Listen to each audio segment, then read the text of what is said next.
The session itself is on the public service and policy formation.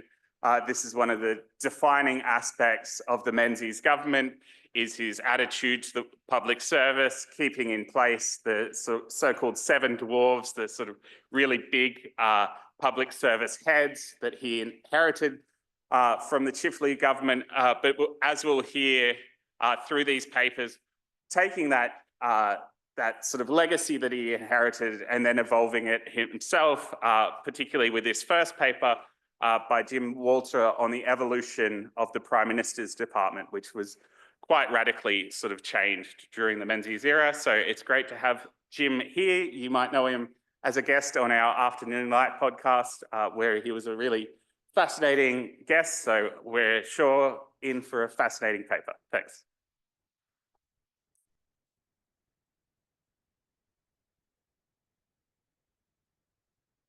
Thanks, Zachary. I do have some slides, but they're not absolutely essential. And they don't appear to be coming up. There we are.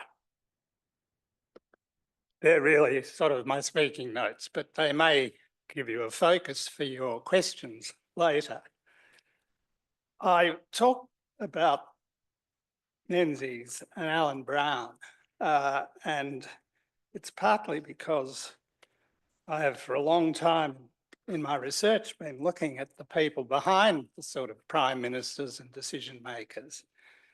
And I think Alan Brown is perhaps one of the most significant of these. And I wrote very recently wrote the Australian Dictionary of Biography entry on Alan Brown, which really just skims the surface of what's there. If I was younger, I would start on another biography, but I feel like I'm a bit too old. I may not get to the end of it. But I think the first point I wanted to make is a point that Paul Hasluck made, that Menzies was mainly responsible for seeing that the Commonwealth Public Service was re-established after the war as an efficient, non-partisan and self-respecting institution.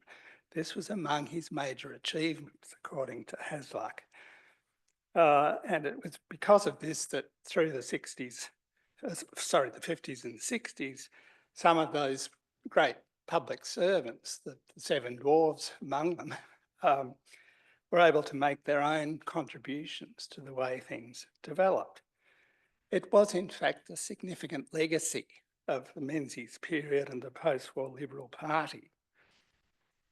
And it was achieved through a productive partnership between Menzies and Alan Brown, his departmental secretary, who I've suggested at first seemed to be an odd couple. Now, Brown is Secretary of Prime Ministers from 1949 to 1959. So in a formal sense, he's not part of this period that we're discussing today, the last years of the Menzies period. But I think the sort of regime that's established between Brown and Menzies is carried on because the successor secretaries, John Bunting and Geoffrey Yeend, were both, like Brown, products of the Department of Post-War Reconstruction. And that in effect, carries right through to Geoff Yeend's retirement, which was in 1978. So it's a lengthy period. But back to this question, why were they an odd couple? Because Menzies, as David Kemp has shown, was the champion of liberalism, and David and others, particularly Judy Brett, have shown the sort of creative reformulation that Menzies achieved in the 40s in reorganising the party and in expressing this philosophy of what the contemporary Liberal Party and liberalism might mean. But along comes Alan Brown.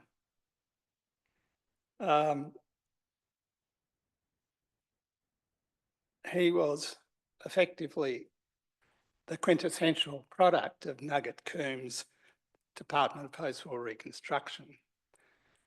He was very close to Coombs. Peter Lawler, who I did get to interview when he was very old, describes him in his own essays about Brown as Coombs' Vicar General, so close to Coombs that he was the Vicar General. Of course, it's a sort of metaphorical reference. And he'd been Coombs' deputy at the DPWR.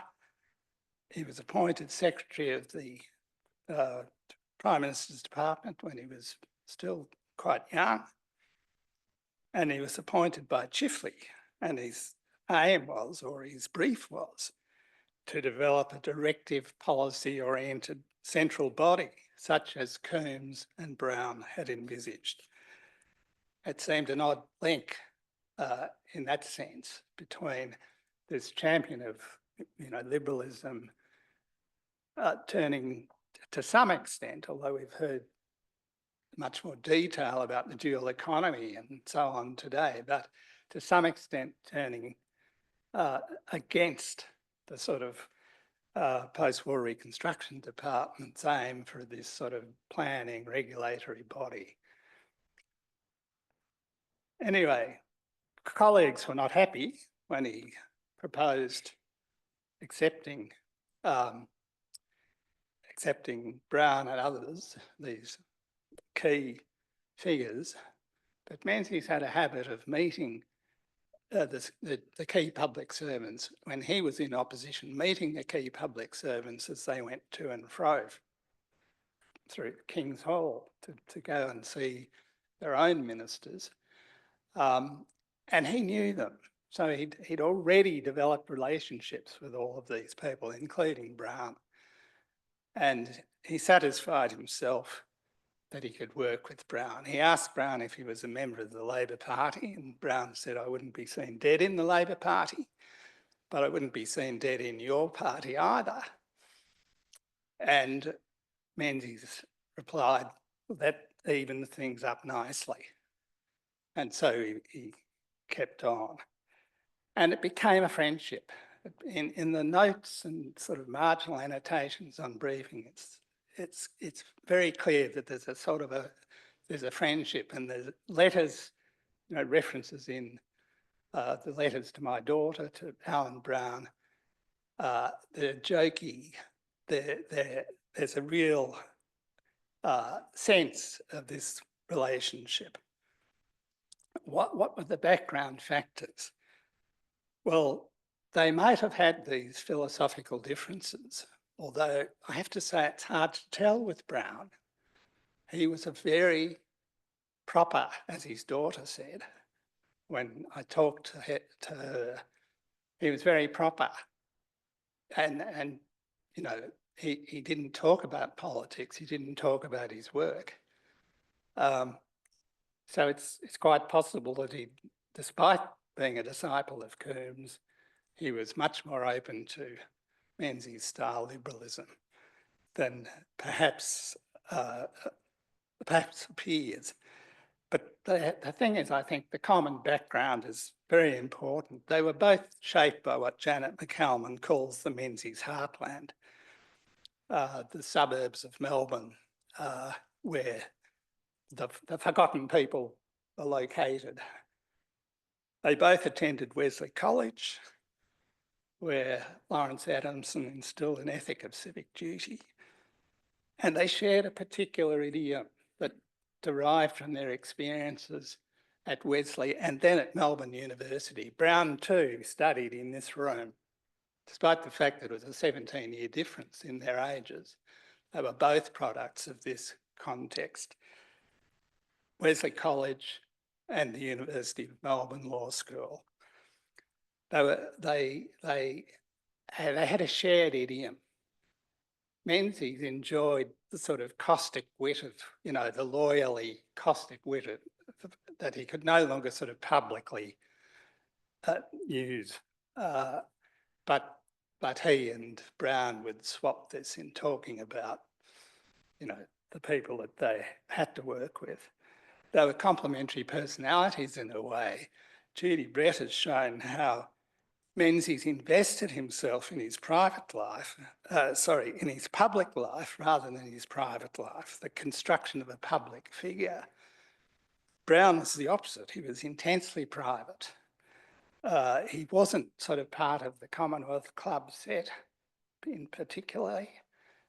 Some of his colleagues were unhappy about that because things were missed out because of the way the, other key players would get together at the club, and Brown just didn't move in that circle.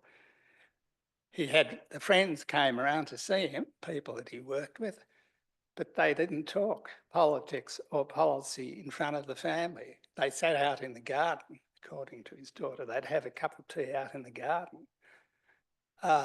So he was the very opposite of what Dennis Grube calls a megaphone bureaucrat. Arthur Chang, for instance. He was the organisation man that Menzies needed. And Menzies respected what he still preferred to call the civil service. Brown was building a departmental structure that consolidated the department post-war Reconstruction experiment, but Menzies soon realised that it served his objectives.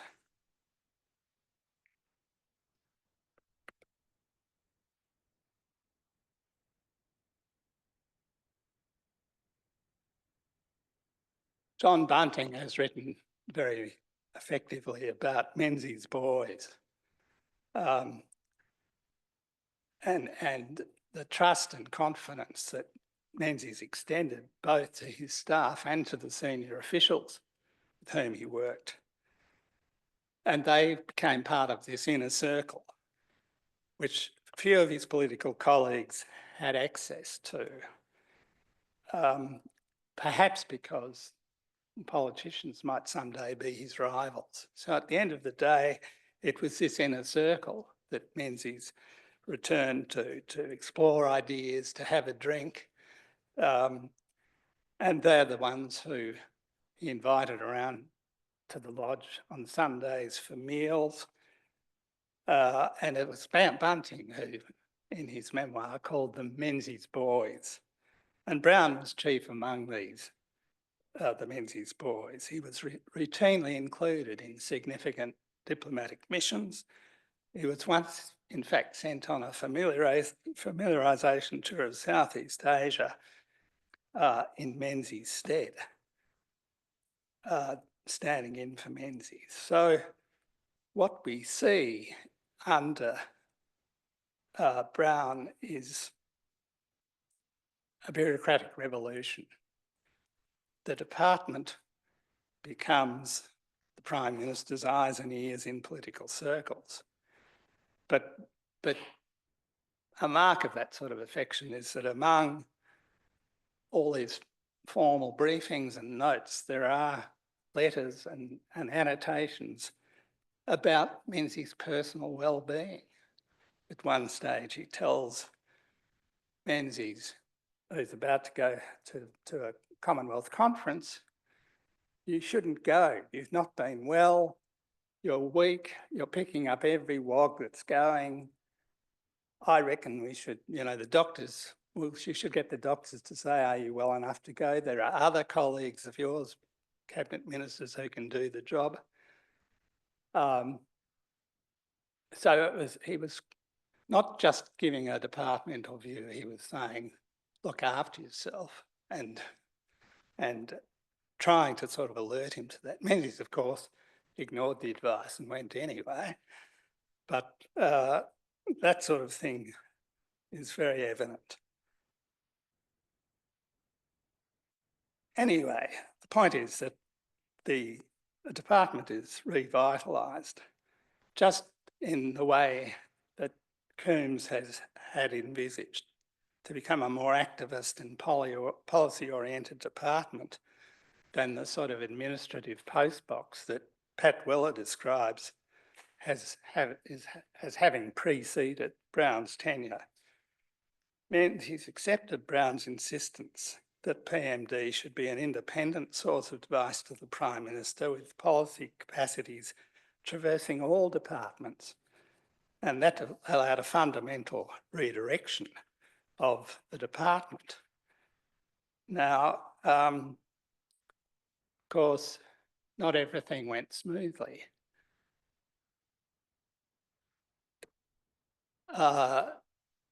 Brown in the department itself was very highly regarded. He evoked intense loyalty. He used to make the tea for his colleagues, bring in cakes, this sort of thing, a sort of humble demeanour. But of course, he was dealing with the others, the other big players. Fred Wheeler at the Public Service Board, at the Public Service Board, and particularly Roland Wilson at Treasury, who were always in contest in a sense.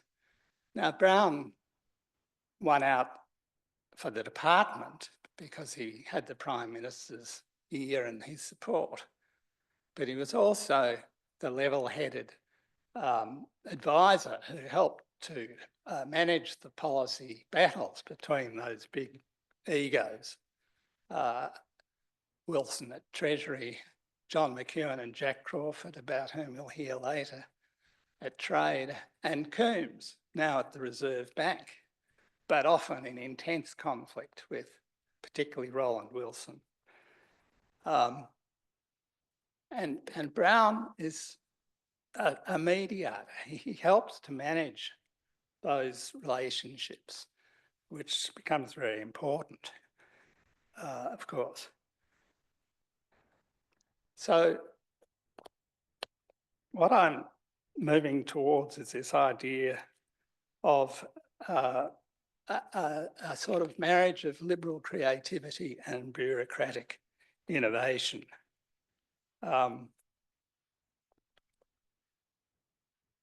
Bunting was later credited with having bedded down Brown's vision, and he serves for a longer period. Brown says only 10 years because he thinks that he's done all he can. Bunting takes it up, but he says, "Nothing happened except by way of due process. I did no more than pick it up from my predecessor, Alan Brown." And the line of succession, as I've mentioned, resumes when Jeff Yeend, who'd been an executive assistant to Brown in 1949 and a private secretary to Menzies in 1954, was appointed Secretary of Prime Minister and Cabinet, as it then was, in 1978. Pat Weller, I think, characterises what they had set up quite well as a system focused on the cerebral questioning of the policy proposals of others. And it was this sort of, getting people to justify what they were doing, to explain what they were doing, and to sort of settle the big egos that were in conflict, that I think was very important. Arguably, the changing demands of the 70s and 80s led to the abandonment of this sort of Brown, Bunting, Yeend regime in favour of a much more can-do policy implementation approach. But that too depended on the centrality of the Prime Minister's department that Brown had established. That centrality of what is now Prime Minister and Cabinet has remained and has been amplified in the years since. When Alan Davies, writing in 1986, the year Ian resigned from PM&C, looked back on the post-war phenomenon, he celebrated a high level of bureaucratic innovation and a pattern of resort to bureaucratic initiative when parties were deadlocked or had run out of ideas. So that's basically the gist of the thing, but I've got some unintended consequences and some questions that people might have responses to, people who are here today, that I would very much like to get feedback on. Sol Ensel, I think, writing one of the best books on the post-war, in what he called the intensification of bureaucracy, warned us to go back to Max Weber's essay, Bureaucracy, in 1911, that argued that bureaucratic organisation is the inevitable accompaniment of modernity, but that the authority delegated to officials and politicians may conflict with the equality and individual liberty promised by democracy. Malcolm Fraser, when I talked to him only a year before he died, spoke of having good relations with his senior officials, but told me as I left, we need to talk about the public service. When you've got generational continuity of public servants, as happened since the war, it can become a problem. I was going to go back and ask him about how he saw the problem, but that unfortunately didn't arise before he soon after died. And of course, that point is the crux of Michael Young's famous satirical takedown of the rise of meritocracy in 1958. And you'll know that there is a vigorous debate now, these days, about the so-called meritocracy trap, which feeds into populist ideas of the deep state and so on. Public policy analysts and public service reviews, in my view, from the Royal Commission on Australian Government Administration in 1974 right through to the David Thodey review in 2019, have been aware of this problem of the bureaucrats and the meritocrats developing a sort of a culture and a context and a system that removes them from understanding the things that confront people in their everyday lives, particularly because they're off in Canberra. And they've tried, including this latest review, to say, how do we overcome this problem? But as Max Weber argued a century ago, we have to remain continually alert. And we'd have to, in the current context, ask, is the contemporary decline of trust in politicians and public servants a red flag that we should be looking closely at? Thank you.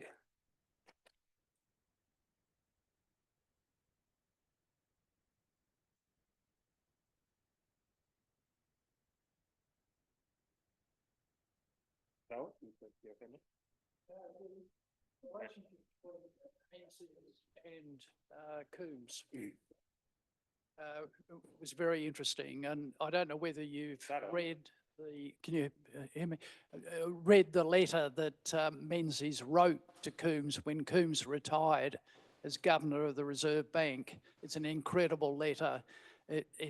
Coombs reproduced it in full in his autobiography. Yes. And the letter starts, Menzies saying, you know, when we came back to government, many of my colleagues wanted me to get rid of you. Yeah. And I said, no, we keep him on. If he proves to be loyal and supportive, he will continue. And Menzies went on to say, it was not just our working relationship that I greatly treasured. but our personal relationship. No other personal relationship gave me greater satisfaction. And it's an incredible letter, and I think it says a lot about Menzies' personal relationship with people, you know, like Coombs, who was clearly of the left. But they got on extremely well. And I remember reading Coombs, Menzies saying about Chifley. He said on one occasion that there wouldn't be an occasion on a big issue that I wouldn't first consult Ben. So it comes through time and time again. Yeah, no, I have read the letter in the Coombs autobiography, and I think that's true. There's a quote that was in the slides that I didn't read, but William Heseltine also made this comment that Menzies was a sort of rather shy and aloof man, but generated this intense affection with everyone who worked with him. And I think that's a sort of theme too that comes through in other things. But I agree that those letters, like sort of exchanges between Brown and Menzies, you know, are indicative of that sort of build-up of relationships that I don't think you see typically with other prime ministers and their departmental subordinates.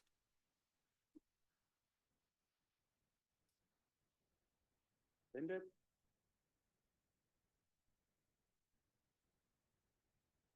In terms of your point about authority delegated to officials,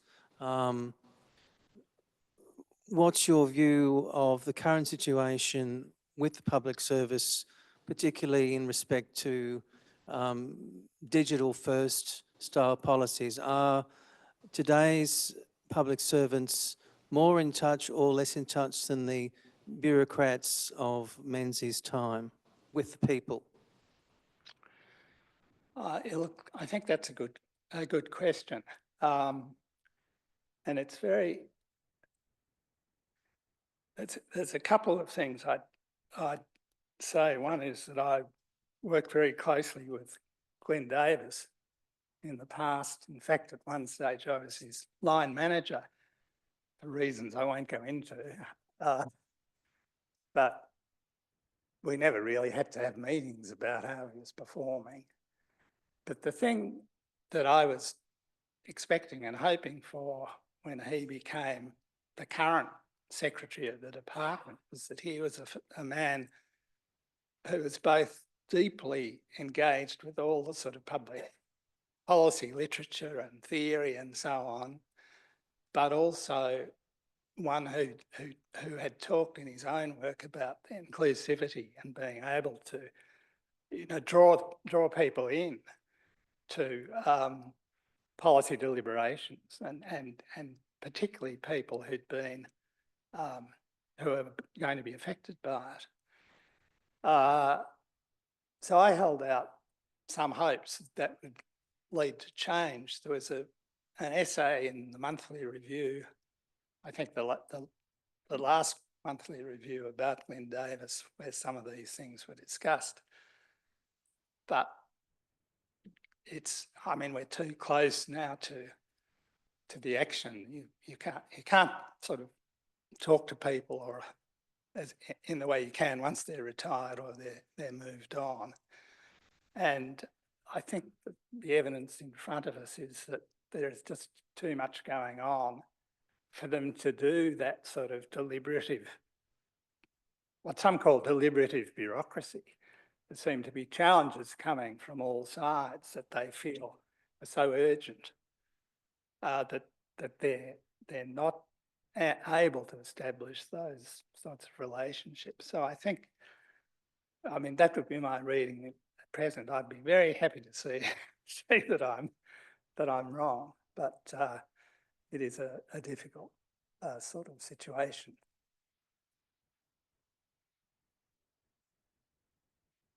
Just very quickly, this will be the last question. One of the issues that you haven't touched upon, which I think is probably really important, is the character of these men. The earlier senior public servants were men of political neutrality. Well, Dr. Coombs is an excellent example. I used to work at the Reserve Bank. But with the exception of a few people like Dennis Richardson, it seems that the leaders of the modern public service are far more politically astute than their predecessors, or allowing their political persuasions to influence their judgments a lot more. Is that a reasonable thought? I'm not, I mean, in terms of, as I said about Brown, it's very hard to pick what he was a disciple of Coombs, but when he worked for Menzies, he was very careful not to talk about his sort of political opinions, even in the family. But I think there's another question. And I interviewed Peter Shergold about his time working with Howard. He said, well, of course, he'd been recruited by Hawke. He'd been brought in to work in multiculturalism. He'd been, for a time, the director of the ATSIC, the Aboriginal and Torres Strait Islander Commission. You would have thought, he was a Labor man in a sense. He works very effectively with Howard. And when I asked him about this, he said, well, one doesn't always agree. But firstly, a government is entitled to get a support for what they have put to the people. And that has to be the public servant's guiding principle. Secondly, you can go to the Prime Minister and say, look, I think this is wrong, you should be doing this. And you can perhaps do that 2 times. But the 3rd time, you'd have to say, so what am I going to do? Will I resign? Or is staying here going to be a more effective way of getting some sorts of incremental change? And Shergold then goes on after his period to do a very sort of effective job of working with the people who are affected by policy as the Commissioner for Refugee Resettlement in New South Wales, where he actually set up what you might call deliberative bureaucracy by working directly with those people under a Liberal Premier, and with their support. So they can do things, but I think they might be politically astute, but I think on the whole they don't come with a political agenda.